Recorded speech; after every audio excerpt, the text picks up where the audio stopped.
Andito tayo ngayon sa Love While Blue. Dito sa Grand Mott. Ayan, makikita nyo nag-posing-posing muna kami ni Muna Moore bago pumasok sa restaurant. Ayan, let's go. Tara na. Ayan ang olive trees. Ayan ang ambience dito sa loob. Makikita nyo, napakaganda. Parang ako lang, joke. Okay, punta na tayo sa ating upuan. Ayan o, ang lalaki ng mga lobster sa aquarium. Dito nila tayo ikukuha ng ating mga o-orderin. O, diba? Fresh na fresh ang ating mga kakainin ngayon. Ayan ang ating favorite, ang lobster. Diyan nila kukunin ang ating order para fresh pa. O, diba? Habang hinintay namin ang aming pagkain, enjoy lang kami sa tanawin ng dagat at sa malamig na simoy ng hangin. At ito na nga si Chef, pinakita sa amin kung gaano ka lalaki at ka fresh ang aming mga in-order na lobster. At of course, ayan ang ating pang-entrance, ang ating matatabang talaba.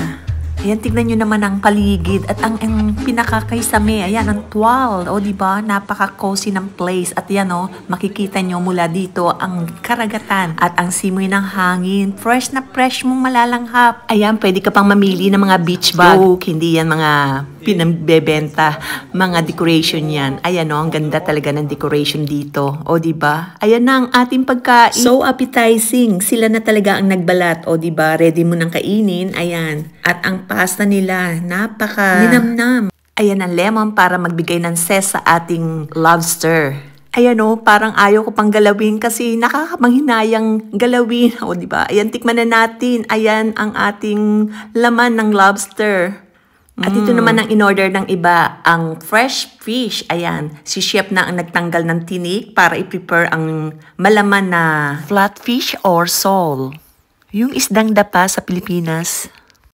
Ayan, sinigurado ni Chef na talagang matanggal ang pinakamaliliit na tinik para susubo na lang. O, diba? Ayan o, ang linamnam. Talagang mag-i-enjoy si Muna Moore at ang iba pa.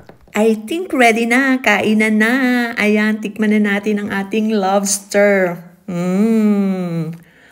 So delicious and appetizing. Ayan o, mapapatakam ka talaga. Yummy! At ito na yung order ni Muna Moore, ang isdang dapa with mashed potatoes and sole béarnaise. Okay, kain na.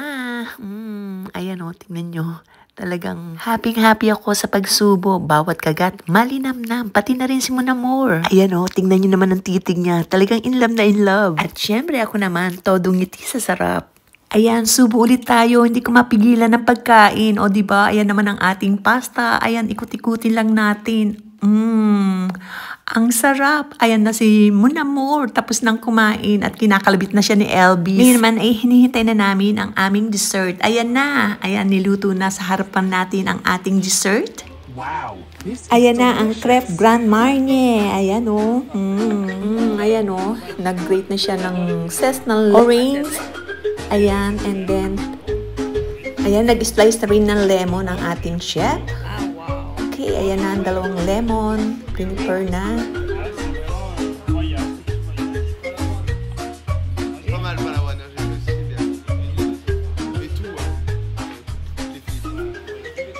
Ayan, in-squeeze na ang ating orange juice. Ayan o, pati na rin ang lemon. Ayan, kinatas mabuti.